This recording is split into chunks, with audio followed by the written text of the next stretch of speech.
Olá, sejam todos bem-vindos ao Rotary na TV desta semana, aqui pela sua TV com Santos, canal 11 da NET e canal 8 da Vivo TV para as cidades da Baixada Santista. Lembrando que nas mídias sociais, facebook.com/Rotary na TV, no canal oficial da emissora TV Com no YouTube, nossas reapresentações, programas inéditos, tudo publicado para acessar de qualquer lugar do mundo pela velocidade da internet. Na edição desta semana, o Rotary na TV recebe Bianca Schiavetti. Ela é médica gastroenterologista, eu acertei o nome dificílimo, é uma especialidade médica muito importante para nós, como todas as especialidades médicas são. Enfim, doutora Bianca, obrigado pela presença. Obrigada a você, Marcelino, pelo convite de hoje. Legal, a presença da doutora Bianca aqui hoje mostra o fator colaborativo de Rotary, pessoal. A gente não somente se reúne em prol do ideal de servir, enfim, de reunir profissionais, fazer negócios, mas também o aspecto colaborativo é muito importante. A vinda da doutora Bianca foi um pedido de um colega rotariano, Edmilson Nascimento, lá do Rotary Clube de Santos Porto. Ele mostra como a comunicação, a informação é um dos segredos da nossa sociedade. Ele que tem sua filhota Mariana em tratamento com a doutora Bianca e achou pertinente o tema para a gente abordar aqui no Rotary na TV, enfim, levar informação a você que nos assiste em casa. A doutora vai falar não somente das doenças gastrointestinais, mas vai falar especialmente da retrocolite e da doença de Crohn. Doutora, antes da gente começar, fala um pouquinho sobre a sua carreira, onde graduou, como veio parar em Santos, ou se é uma santista da gema, enfim. Fala um pouquinho do aspecto acadêmico da formação. Bom, eu sou nascida em Santos, saí daqui para fazer a faculdade, fui para Vassouras, no Rio de Janeiro, e quando eu terminei a faculdade eu voltei para Santos para fazer a minha residência aqui na Santa Casa. Aí eu fiz a minha residência de gastro aqui e não saí mais. Hoje desempenha funções nessa área da medicina. Isso. Legal, a doutora falava para a gente, não só como todo o corpo humano, mas o aparelho gastrointestinal.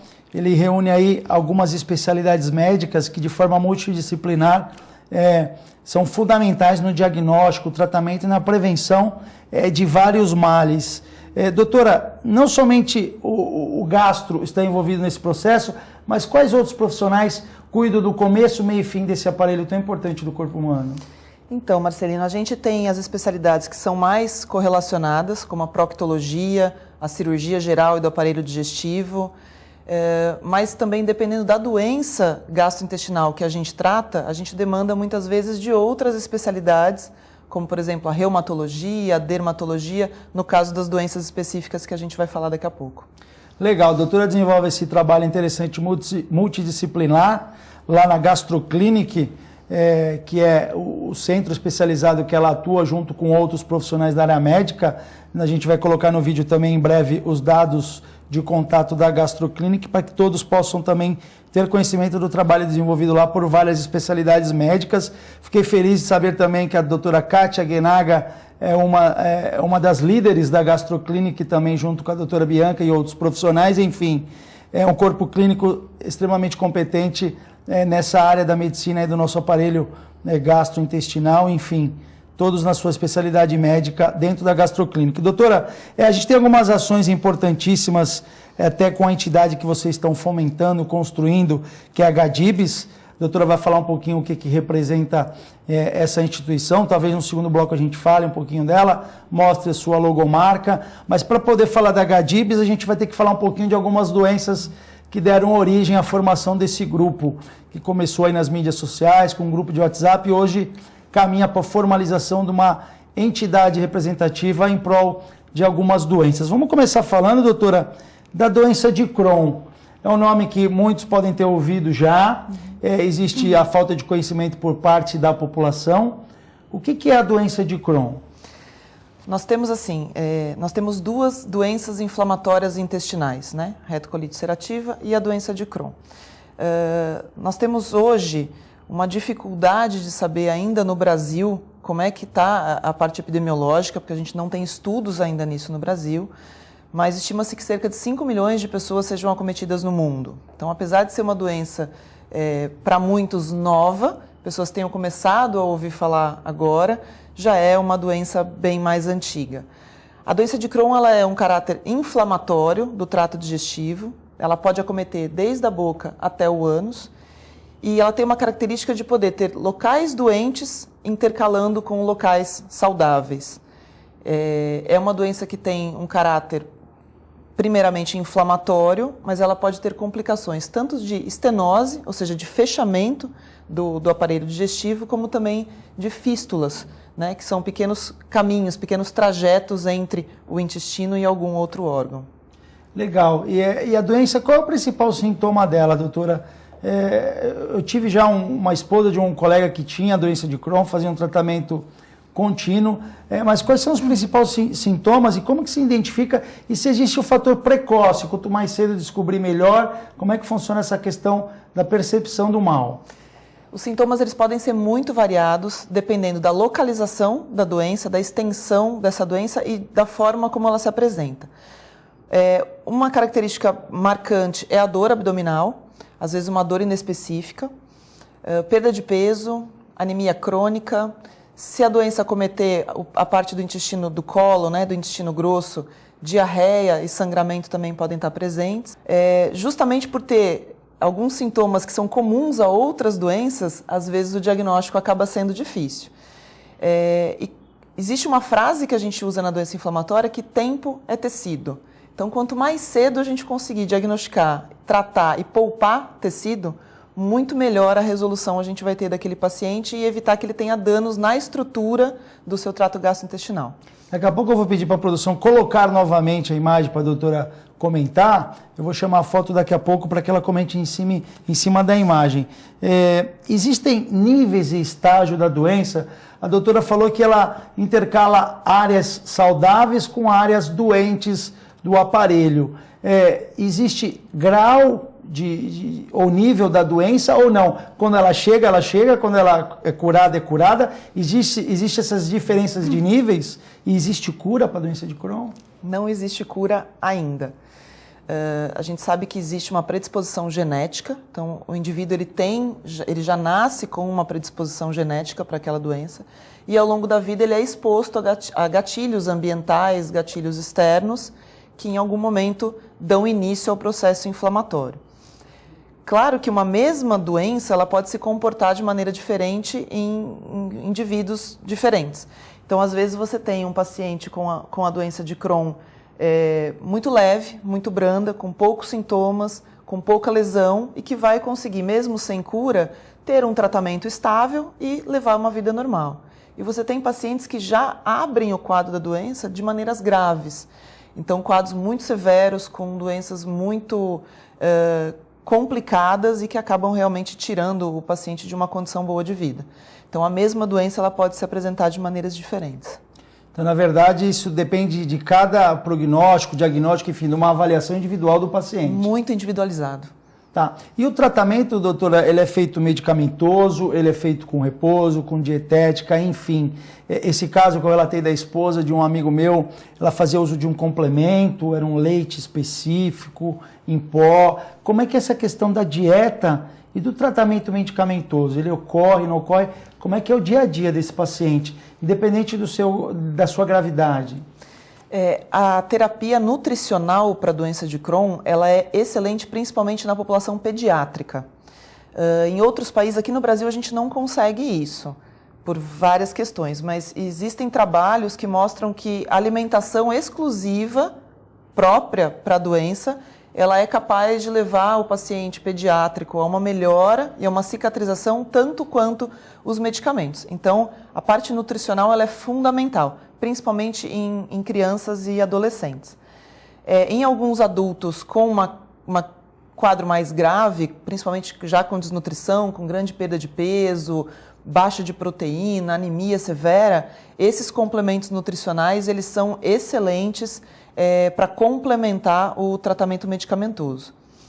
Até uns 20 anos atrás, a terapêutica era o objetivo era você tirar o sintoma do paciente usando medicações convencionais. Depois veio a era da terapia biológica, né, de medicamentos que são como quimioterápicos, hoje muito utilizados, que deram uma capacidade muito maior para a gente tentar mudar o curso natural da doença. O que a gente ainda não consegue é a cura, mas a gente consegue uma melhora muito maior e mudamos o nosso objetivo. Se antes era você tirar a dor, você parar o sangramento, hoje o nosso objetivo é cicatrizar a mucosa daquele paciente, é tirar a inflamação daquele tecido. E doutora, nesse aspecto ainda do dia a dia do paciente, eu sei que tem os elevados níveis de gravidade ou tipos de paciente, somando a parte nutricional, a dieta, enfim, os remédios, é possível levar uma vida comum ou tem casos extremos em que o paciente fica quase que recluso? Tem casos extremos em que realmente esses pacientes eles têm uma gravidade da doença que acaba sendo incapacitante. Tira do convívio social? Tira do convívio social. Pacientes que ficam com bolsa de ileostomia, de colistomia, pacientes que têm doença perianal, de difícil tratamento, pacientes consumidos realmente pela doença, com longo tempo de internação e que acabam não tendo mais condições de trabalho. Então, essa população ainda existe apesar de todo o arsenal terapêutico. E tem pacientes que têm uma vida normal, que nem lembram, na verdade, que tem a doença. Eu tenho paciente que é esportista profissional, que compete, que sobe no pódio, que ganha e convive com a doença e faz o seu tratamento em paralelo. Legal, doutora, eu sei que é um termo chato para falar, mas quando a gente fala de doenças graves, a doença de Crohn, ela mata, né? Só que ela é capaz de matar de uma forma rápida, ela é capaz de aliviar os sintomas de forma rápida em cima de um tratamento. Qual é o tipo de crueldade da doença? Existe, um tempo, num nível de gravidade, a pessoa pode vir a morrer em 6 meses, enfim, levando em conta até o prazo de diagnóstico, quanto mais cedo descobrir, melhor. A gente tem uma morbidade grande, né? Ou seja, uma complicação grande da doença. A mortalidade não é alta. Certo. Tá? Em geral, os pacientes que vão à morte por conta da doença inflamatória são relacionados a alguma complicação. Então, o paciente que fez um abscesso, por exemplo, intraabdominal, e fez uma sepse por conta desse abscesso, e aí ocasionando um quadro mais grave que levou a óbito. Somatizou o problema. Então, não especificamente a doença, mas complicações que podem estar relacionadas a ela. Mas a taxa de óbito pela doença é baixa. A morbidade, ou seja, as complicações que ainda são altas. Legal. No segundo bloco a gente vai mostrar imagens do aparelho digestivo. A doutora vai explicar a diferença da retrocolite para a doença de Crohn. Vai mostrar alguns gráficos nesse sentido. A gente vai falar um pouquinho também do GADIBES, que é a entidade que eles estão montando para desenvolver a informação, conhecimento em cima destas doenças do aparelho gastrointestinal. Enfim, a gente volta no segundo bloco um pouquinho mais da doutora Bianca conosco.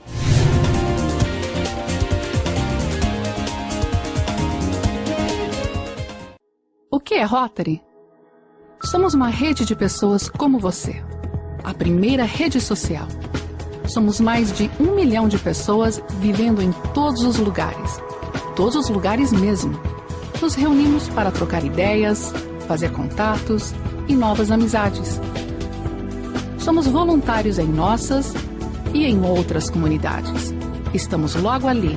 Junte-se a nós. Nosso nome é Rotary, Rotary International. Seja bem-vindo.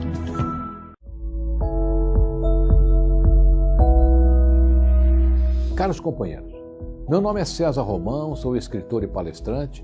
Quero conversar com cada um de vocês como rotariano e por termos assumido junto à humanidade a promessa de erradicar a polio do planeta Terra.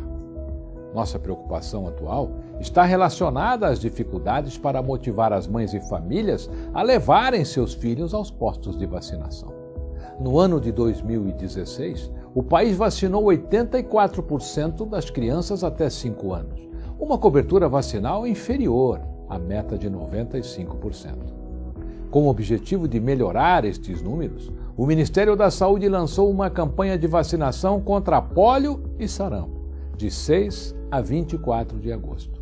Estamos convocando os rotarianos de todo o Brasil para que seus clubes, desde já, iniciem ações de mobilização em seus municípios. Seu apoio é fundamental. Rotariano, mostre seu valor. Fique comigo, que eu estarei com você, aqui, na minha, na sua, na nossa campanha contra a paralisia infantil. Nos vemos em agosto.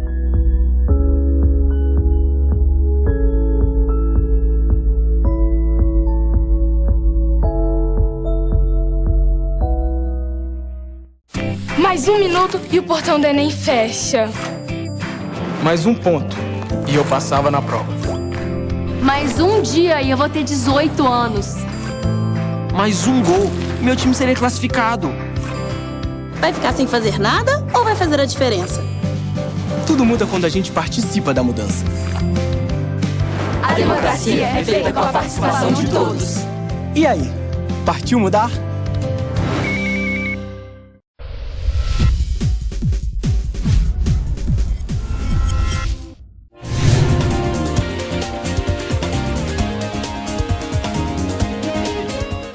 Voltamos com o Rotary na TV, recebendo esta semana a doutora Bianca Schiavetti, especialista aí em doenças gastrointestinais. Ela que é médica gastroenterologista, um nome difícil, né, doutora? Mas faz parte da especialidade médica que ela conduz tão bem lá na Gastroclinic junto com seus colegas de profissão. Vamos falar um pouquinho agora, eu vou pedir para a produção colocar uma imagem na tela do aparelho digestivo. Isso mesmo, é uma imagem interessantíssima. Do lado esquerdo a gente tem o quadro da doença de Crohn e do lado direito um outro quadro, né? Qual que é a outra doença, doutora? Qual é a diferença das duas imagens? Ali a doença de Crohn, que está à esquerda na tela, essa imagem ela mostra que a doença tem uma característica de poder acometer áreas em salto, intercaladas. Então, se a gente olhar lá de baixo da região do reto, a gente vê um reto normal e logo depois a gente tem um processo inflamatório. Avermelhado ali na curva, né? Avermelhado ali na curva, que é a região do sigmoide. Depois a gente tem novamente uma área normal, depois mais um pouquinho de processo inflamatório. Então essa característica de inflamação em salto, ela é da doença de Crohn. Já na imagem da direita, a gente tem uma simbologia do que seria a retocolite ulcerativa, que é uma outra doença inflamatória intestinal. Como o nome já diz, retocolite, ela acomete obrigatoriamente a região do reto, podendo pegar todo o restante do cólon. Essa inflamação, ela não é em salto, ela é contínua. Então, ou o paciente tem uma doença só do reto, ou do reto para o cólon esquerdo, ou pegando todo o cólon, mas sempre de caráter contínuo. E uma outra diferença é que a doença de Crohn, ela acomete da boca até o ânus, já a retocolite, ela fica somente no cólon, no intestino grosso.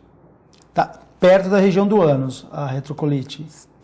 Podendo chegar até o final do intestino grosso. Legal. Essa outra imagem, o que ela explica pra gente, doutora? Aí a gente vê as 3 características da doença de Crohn. Ela pode se comportar de uma maneira puramente inflamatória, ou seja, inflamando aquele tecido do intestino.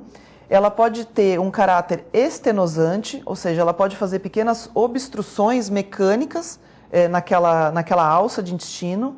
E ela também pode ter uma característica fistulizante. As fistos, elas são pequenos caminhos que se abrem de dentro de uma alça intestinal, ligando até um outro órgão, seja ele uma outra alça, a bexiga ou até mesmo a pele. Usando um exemplo assim meio que prático, seria como se fosse um rio e seus afluentes. Exatamente. Legal, então essa imagem mostra bem aí as características da doença de Crohn. Doutora, a senhora falou, ou melhor, você falou, né? Para ficar mais gentil com a doutora Bianca Schiavetti, enfim, havia falado que de 20 anos para cá o tratamento evoluiu muito, até em termos das medicações, enfim. E a tecnologia também é importante nesse processo. Tudo que a gente mostrou, as imagens, esses desenhos, fica difícil de imaginar como isso é observado por dentro do corpo humano, né? No desenho, tudo coloridinho ali, fica fácil da gente entender. É um exame por imagem que identifica isso, que é capaz de observar essas inflamações? É rápido o diagnóstico? O que a gente usa muito é a colonoscopia, que é como se fosse uma endoscopia, só que feita pelo ânus, via retal.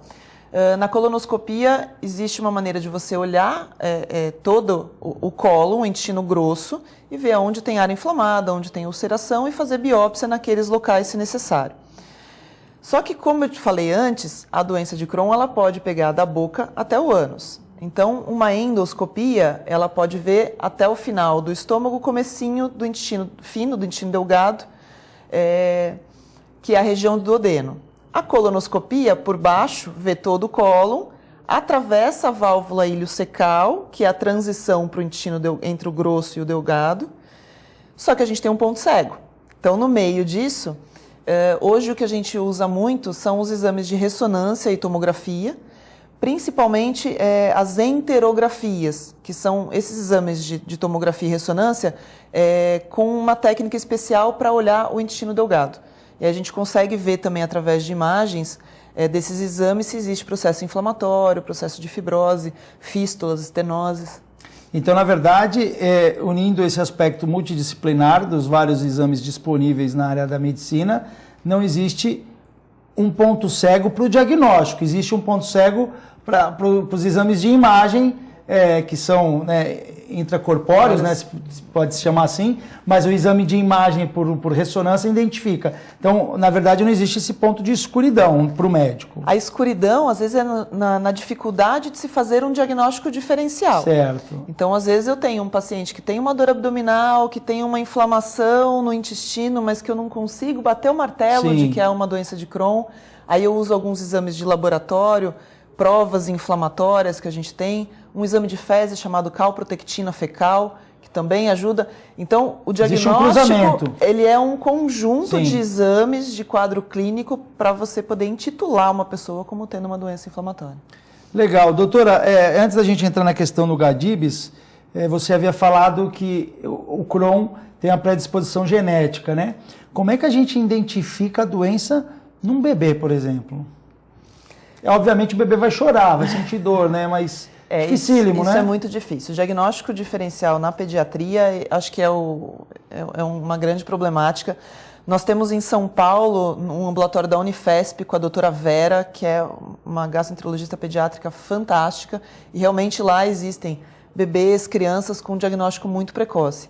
Nessa faixa etária, a diferenciação com outras doenças genéticas, ela acaba sendo muito mais difícil. Essa não é a minha realidade, Sim. mas realmente é um quadro difícil de se diagnosticar, até porque você não tem o paciente te falando os sintomas. E doutora, assim, os números da medicina mostram que a doença aparece mais nos bebês, nas crianças, nos adolescentes, nos adultos ou nos idosos. Existe esse número ou não? Existe uma primeira faixa etária mais acometida entre os 15 e os 30 anos e depois uma segunda faixa após os 60. Só que qualquer idade, o diagnóstico pode aparecer, o paciente pode começar a ter sintoma em qualquer faixa da vida, mesmo em idosos, adultos ou crianças. Então existem essas duas faixas predominantes ainda, mas hoje, com o aumento de incidência e prevalência, a gente faz diagnóstico em qualquer faixa etária. Legal. Vamos falar agora de um assunto importantíssimo, que é quando leva estas dúvidas que a gente abordou no programa com a doutora Bianca para o público formula aí as suas demandas e vai buscar as entidades para responderem essas questões. Pensando nisso, a doutora com outros médicos da região estão formando aí uma entidade para difundir as informações destas doenças, pessoal. Tudo isso começou por causa do Maio Roxo, né?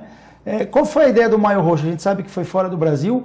Conta um pouquinho do Maio Roxo, que de repente está dando até origem ao GADIBS, é isso? O que acontece assim, existe um congresso americano anual. Em 2010, no DDW, nesse congresso, foi instituído o dia 19 de maio como Dia Mundial da Doença Inflamatória Intestinal, né, do Crohn e da retocolite. No Brasil, de 2016 para cá, as cidades começaram a ter maior participação, os médicos engajados em doença inflamatória começaram a fazer movimentos maiores. Sem dúvida que existe uma grande participação de duas entidades brasileiras, que é o GEDIB, que é o Grupo de Estudo em Doença Inflamatória Intestinal do Brasil, e a ABCD, que é a Associação Brasileira de Crohn e Retocolite, começaram a ter movimentos em várias cidades para difundir essa parte do dia 19 de maio. E como existe o Novembro Azul, o Outubro Rosa, ficou o Maio Roxo como um mês para conscientização tanto da população quanto dos profissionais de saúde em relação a essas doenças. Na Baixada Santista, a gente não tinha ainda feito nenhum tipo de movimento desse. Em janeiro desse ano, eu estava viajando de férias e eu estava num lugar com pouco acesso ao sinal telefônico. E começou num grupo, às vezes quando vinha o sinal, no grupo de pais das crianças, né, dos meus filhos, um surto por conta da febre amarela. Todo mundo querendo se vacinar, vacina, todo mundo atrás de vacina, aquilo uma loucura. E eu pensei assim, poxa, eu sempre oriento porque os nossos pacientes que fazem terapia biológica, eles não podem tomar vacinas de vírus vivos ou atenuados. Mas alguém vai esquecer, ou alguém não prestou atenção, ou nesse medo todo que estava acontecendo, alguém vai vacinar. Preciso avisar de novo. Falei, bom, como eu estou com pouco sinal, até eu avisar todo mundo, vou colocar todo mundo num grupo, lanço o aviso e depois, quando eu voltar a Santos, eu peço desculpas e acabo o grupo. Eu fiz, e quando eu voltei, o grupo parecia uma grande família. Eles estavam se apresentando, contando história de vida, trocando experiências e não vamos acabar com o grupo. E esse grupo começou a ter uma movimentação maior dos pacientes. Eles começaram, às vezes, até a se encontrar na sala de espera, seja do ambulatório que eu faço na prefeitura, seja no consultório, e vamos se conhecer pessoalmente, vamos fazer um encontro. Fizemos um primeiro encontro em abril, para esse grupo se conhecer pessoalmente, sim, enfim, eles tirar aquele contato somente do WhatsApp para a vida real.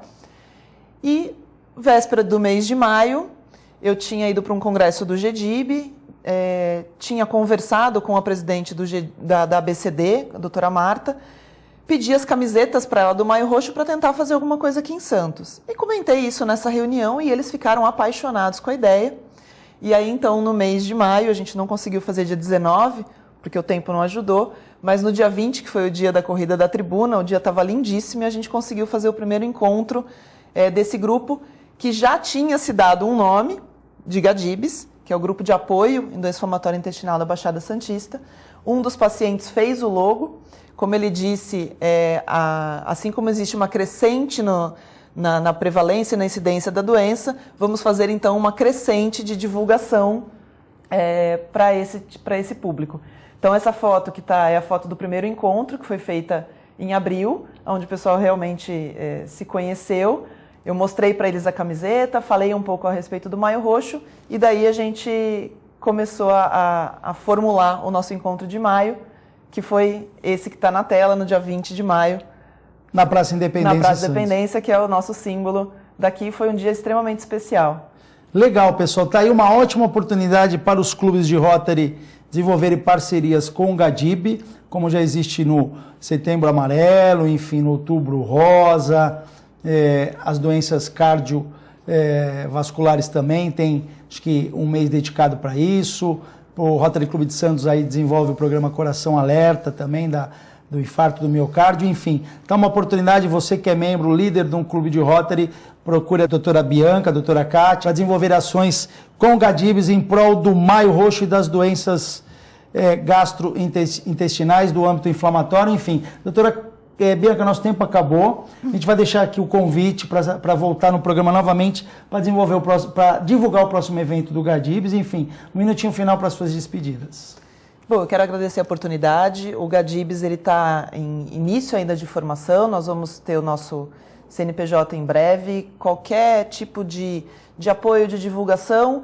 E quem quiser, a gente já tem uma página no Facebook tentando aí trazer um pouquinho de informação para a população. Agradeço imensamente o prazer de estar aqui.